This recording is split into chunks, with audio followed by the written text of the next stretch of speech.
Bien vouloir prendre la parole pour votre adresse. Excellent.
Banamboka, chers compatriotes, mesdames et messieurs, je vous salue très chaleureusement.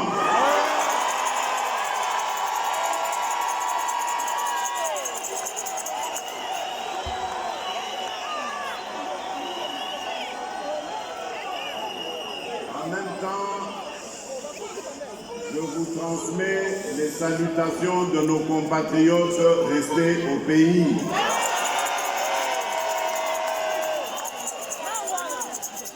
Je vous remercie infiniment de vous être autant mobilisés et de me réserver ainsi qu'à ma délégation un accueil aussi chaleureux.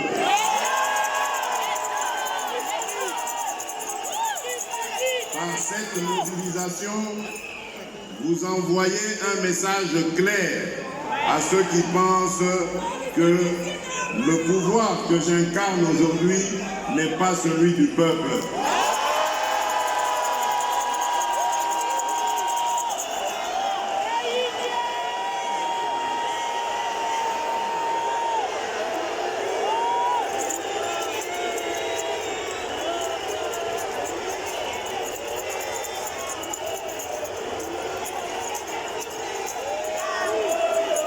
Je dis, vous avez par cette mobilisation envoyé un message clair à Bangouna qui pense que nos pouvoirs n'émanent pas du peuple.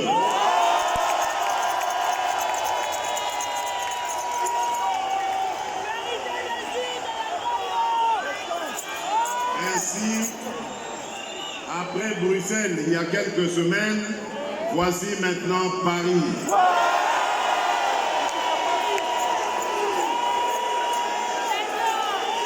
Et je peux dire avec assurance maintenant que je suis le président de tous les Congolais.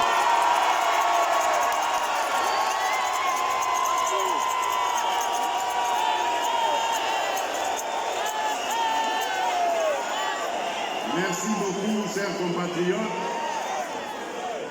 je ne vais pas vous prendre beaucoup de temps parce que la journée se prolonge.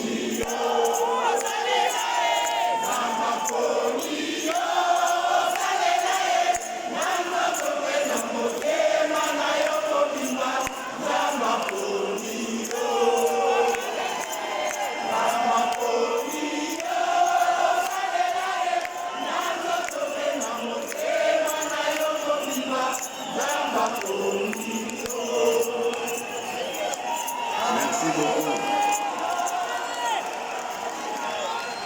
Nzambe aponi ngai nakamba Congo, Congo ebonga, bakongole babonga, esengeli tokumisa ye. Merci encore, merci pour vos prières, merci pour votre soutien. Je prends le serment ici et vous promettre que jamais je ne trahirai le Congo.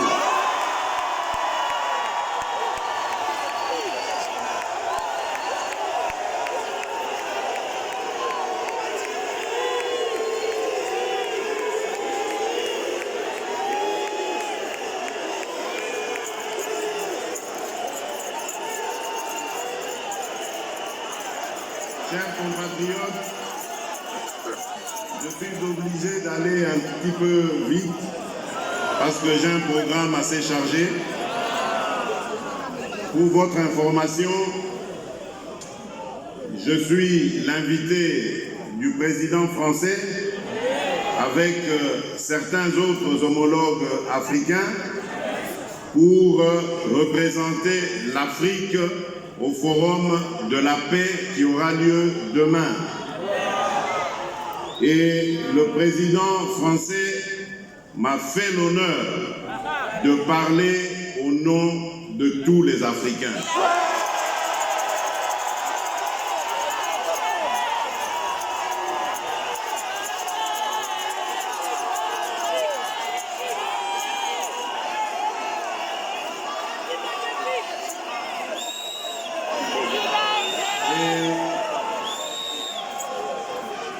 Ce soir, en prélude à l'événement de demain, il nous a invités avec les homologues à prendre part à un dîner qu'il organise avant évidemment que nous ayons, lui et moi, demain, un tête-à-tête pour parler des relations franco-congolaises.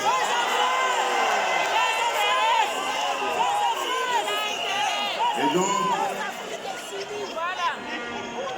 à Bruxelles, lorsque j'avais pris la parole pour la première fois depuis que je suis élu à la tête de notre pays,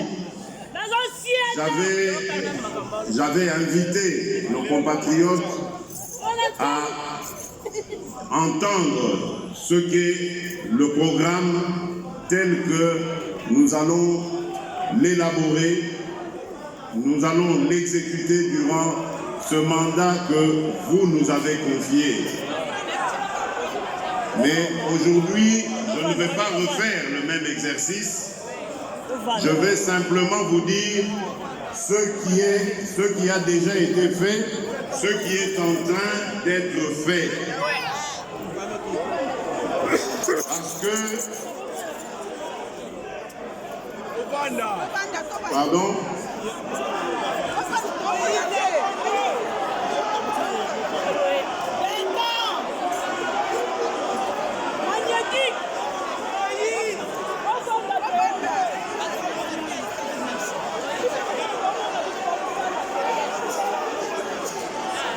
Oui, nous allons peut-être ensuite vous entendre, vous écouter, car comme vous le savez, je compte énormément sur vous, les Congolais de la diaspora, pour venir nous épauler dans cette tâche qui est noble mais énorme, qui consiste à relever notre pays. je suis des vôtres, j'ai grandi parmi vous et je me sentirai vraiment à l'aise, complètement à l'aise, si vous rentrez dans votre pays, comme nous l'avons fait pour, ensemble, avec ceux qui sont au pays, redresser notre pays. Et donc, je disais, par rapport à ce que nous sommes en train de faire, vous savez très bien, depuis la campagne électorale que j'ai menée, jusqu'à mon élection à la tête du pays, je n'ai ménagé aucun effort pour ramener la paix et la sécurité dans tout l'ensemble du pays. Et tant que cela ne sera pas fait, je ne m'arrêterai jamais de sillonner le monde pour que cette paix soit une réalité dans notre pays. Nous ne pouvons plus et nous n'accepterons plus que des Congolais meurent de façon stupide parce que simplement on en veut à nos minerais ou à notre sol. J'avais dit à Bukavu qu'il y a quelques semaines que je suis prêt à aller jusqu'au sacrifice suprême pour sauver la paix, sauvegarder la paix dans mon pays.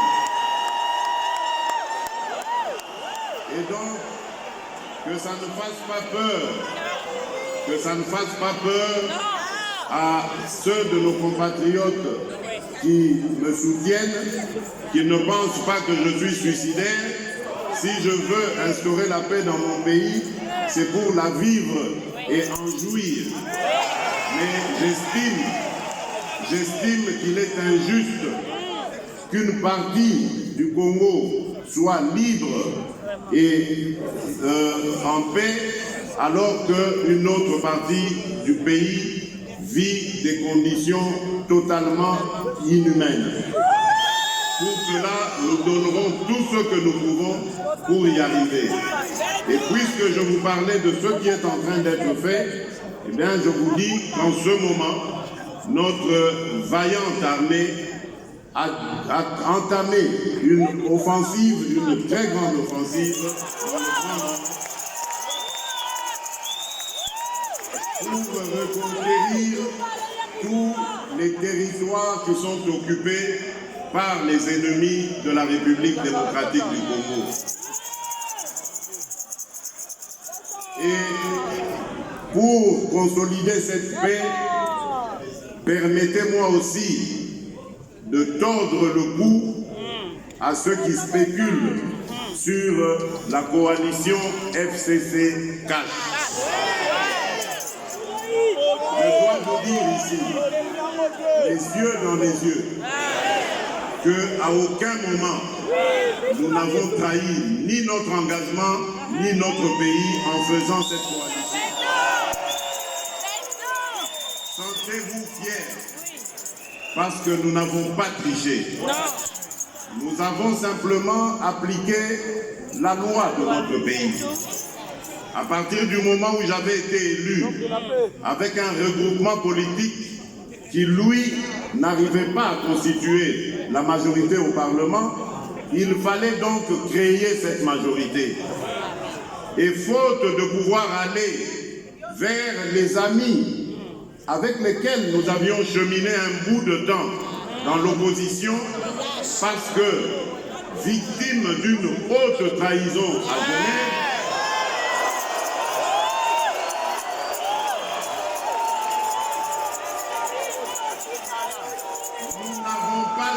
d'autre choix que de constater la réalité qui faisait que le FCC arrivait en tête des regroupements et à lui tout seul déjà, il faisait la majorité, mais nous avons dit nous n'allons pas le laisser diriger le gouvernement seul compte tenu de ce que vous savez, et donc il fallait que politiquement nous nous mettions en coalition pour gouverner ensemble ce pays. Et je dois dire que nous avons très bien réussi. Parce que le cash, à lui tout seul au Parlement, représente que 10% simplement des députés. Or, au gouvernement, nous avons réussi à avoir 35% des ministres.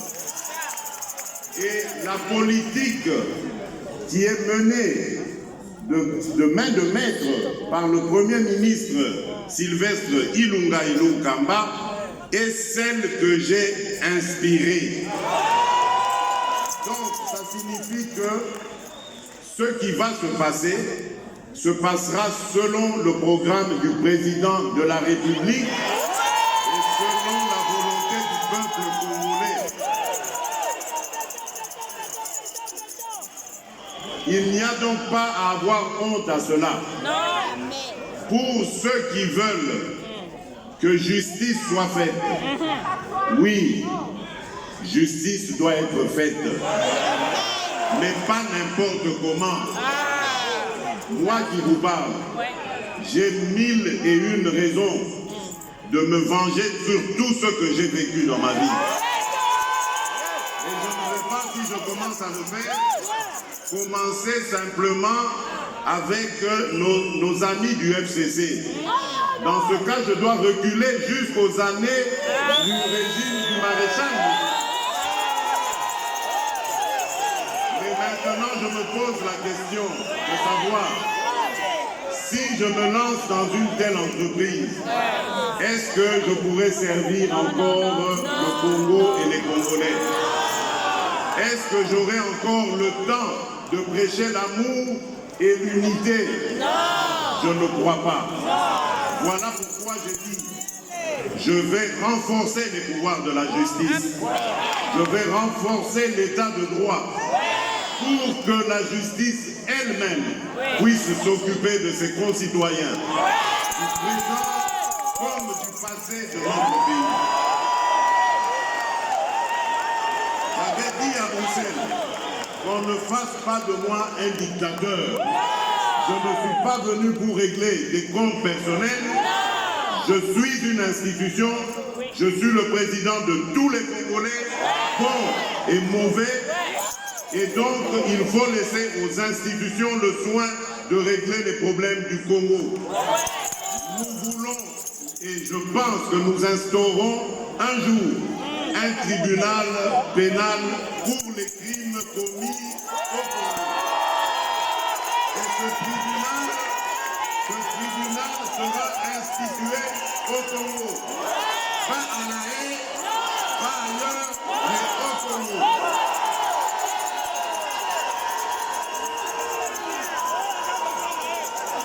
Et pour cela, nous avons besoin de renforcer les capacités de notre justice. C'est elle et elle seule qui pourra dire le droit de manière convenable, de manière juste et totalement dénuée de tout sentiment. Voilà le Congo que je veux voir s'ériger. Pas un Congo où des fils et des filles de ce pays s'élèvent contre d'autres pour semer la haine, le tribalisme, l'horreur et la mort. Je ne l'accepterai jamais tant que je serai à la tête de ce pays.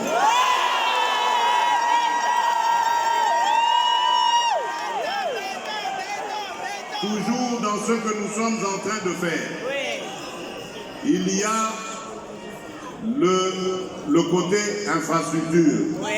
Vous savez très bien que sans infrastructure viable, sans infrastructure développée, il n'y a pas moyen d'avancer dans notre pays. Il n'y a pas moyen d'en faire un havre de paix et de prospérité parce que il y aurait beaucoup de difficultés à produire, à évacuer nos productions et même à les exporter. Voilà pourquoi, dans le programme des 100 jours que j'ai lancé avant l'entrée du gouvernement, j'avais privilégié le côté infrastructure. Aujourd'hui, je peux dire avec grande satisfaction que le Congolais peut quitter le Mwanda jusqu'à Tshikapa par la route. Nous n'allons pas nous arrêter là.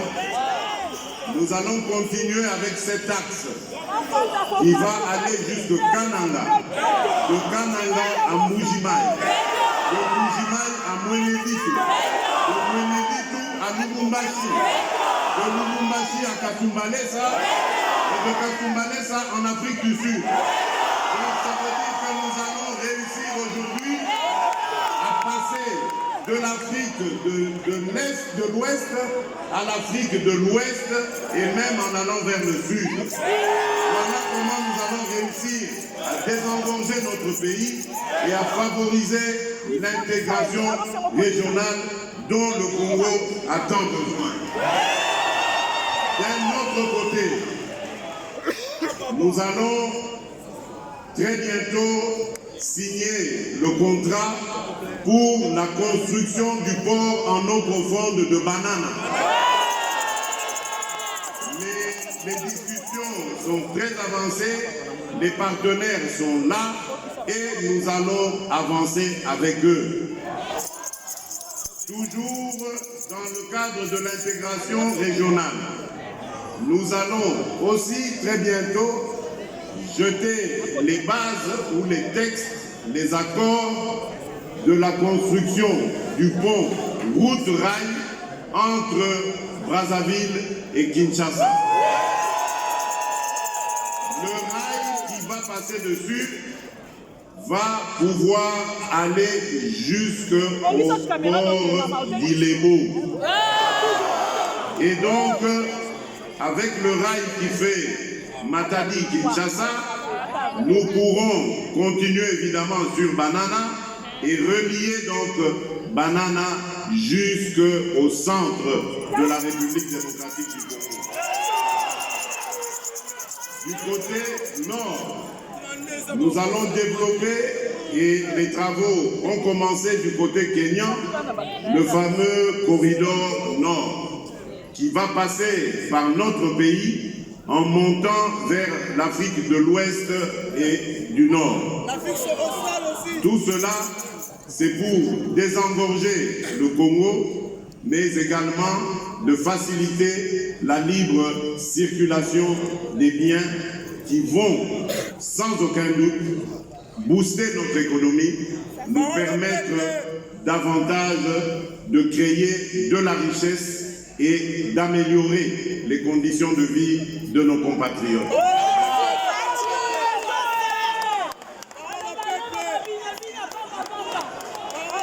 Je terminerai par le côté social. Vous avez dit, Papa Lobaki, peuple d'abord. Aujourd'hui, ce qui n'était que constitutionnel est devenu réalité. La gratuité de l'enseignement est une réalité au Congo. Nous nous sommes battus avec les maigres moyens que nous avons. Beaucoup ont même pronostiqué sur notre échec en disant qu'ils n'ont pas réalisé dans quoi ils se jettent. Mais moi, je peux vous dire aujourd'hui que malgré les difficultés, la gratuité de l'enseignement fondamental est une réalité. Nous allons aller en l'améliorant. C'est vrai qu'aujourd'hui, il y a encore beaucoup de difficultés, surtout dans la construction d'établissements scolaires, parce qu'on voit des classes qui sont en surnombre. Nous avons un besoin d'infrastructures scolaires, mais nous n'avons pas attendu d'avoir tous ces moyens, parce qu'on ne sait pas quand est-ce qu'ils vont arriver pour lancer cette gratuité. Nous avons besoin d'un peuple éduqué, parce que c'est ce peuple qui sera le moteur de son développement. Donc, nous devons favoriser l'éducation Parce que par cette éducation viendra la justice et la paix. Des enfants qui ratent le parcours scolaire seront destinés au banditisme et à la délinquance, ce qui aura pour conséquence, une conséquence plutôt sur la sécurité et la paix dans le pays. Et donc pour l'éviter, il faut absolument que nous allions dans ce sens. Et nous demandons le soutien de tous nos compatriotes. Nous savons que c'est une période difficile à vivre, mais nous réussirons. La bonne nouvelle, c'est que les institutions financières internationales se sont saisies de cette affaire, ont compris notre programme et ont décidé de nous accompagner dans cette aventure. Nous ne reculerons pas. Au niveau de la mobilisation des recettes, nous avons également plusieurs chantiers, dont notamment celui de la numérisation, qui est aujourd'hui quasiment prêt. Nous allons par cette numérisation réussir à mobiliser davantage de recettes parce que nous allons élargir notre assiette fiscale et donc avoir beaucoup plus de richesses, comme je le disais tout à l'heure. Nous allons également bientôt mettre sur pied l'agence qui va s'occuper de la lutte contre la corruption. Vous savez que ce mal, la corruption, a gangréné notre économie. À cause de la corruption, aujourd'hui le Congolais est devenu la risée du monde. Notre pays, qui pourtant a beaucoup d'opportunités à offrir, fait peur à nos partenaires parce qu'ils ne savent pas dans quelle aventure ils vont se jeter quand ils arrivent au Congo. C'est une honte pour nous parce que nous avons énormément de choses à offrir à la fois à notre peuple et au monde entier. Donc, nous allons combattre ensemble cette corruption. C'est pourquoi j'ai mis sur pied déjà une agence qui va œuvrer pour le changement de mentalité. Parce que dans le changement de mentalité, il y a l'abandon de la corruption, entre autres. Les antivaleurs, celles qui gangrènent notre économie, qui gangrènent notre image, l'image que nous envoyons au monde. Le Congo doit changer parce que vous avez un beau pays, un pays très puissant, un pays qui peut jouer un rôle énorme au sein de l'Afrique et du monde. Et je vous fais le serment que d'ici la fin de mon mandat, vous allez voir un Congo nouveau, un Congo fort, un Congo puissant et prospère, un Congo qui va parler de l'Afrique à travers le monde entier.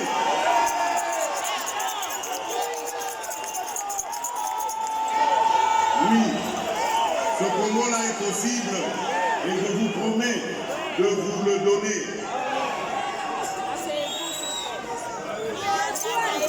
Voilà pourquoi je ris souvent. Je ris souvent lorsque j'entends la polémique sur les voyages présidentiels.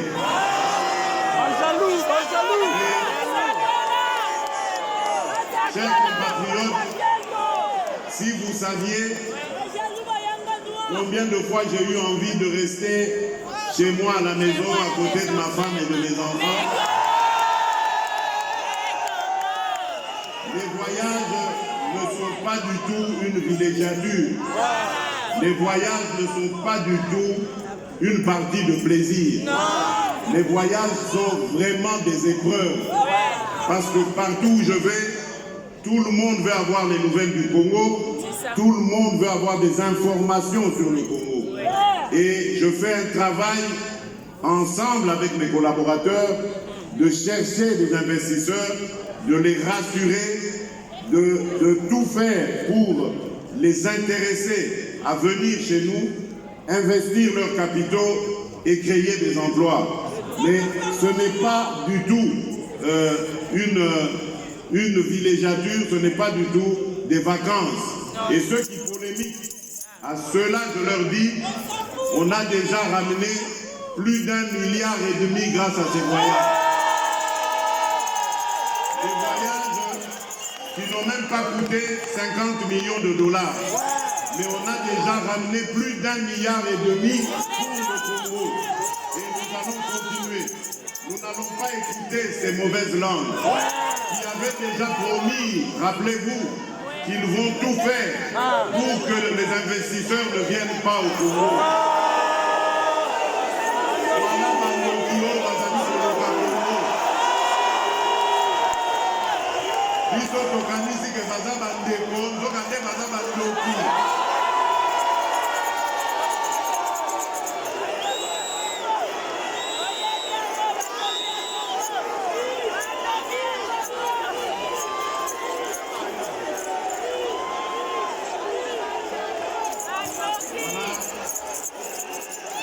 Chers compatriotes,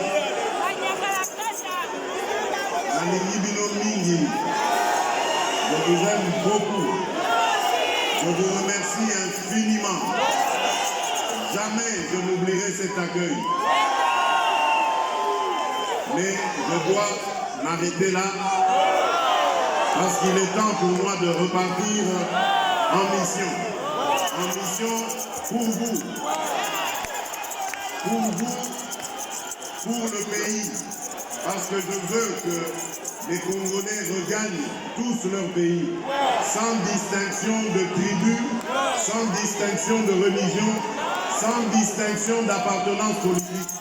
Tous les Congolais, tout Congolais a place dans son pays. Revenez, chers compatriotes, Totonga et Koloana et Lomio. Kolo abate la ville. Kolo abate la Congo. Tokomona na lisusu. Merci beaucoup.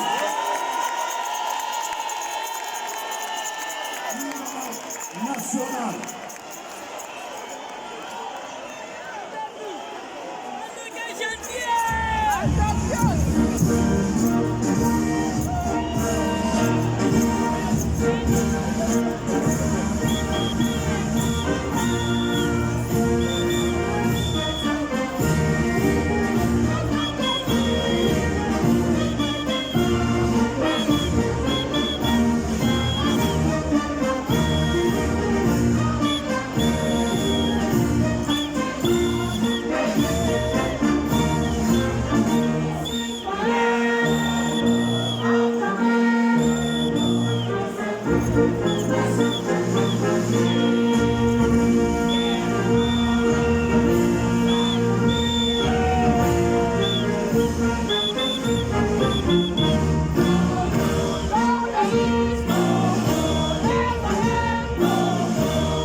Applaudir la sortie du couple présidentiel.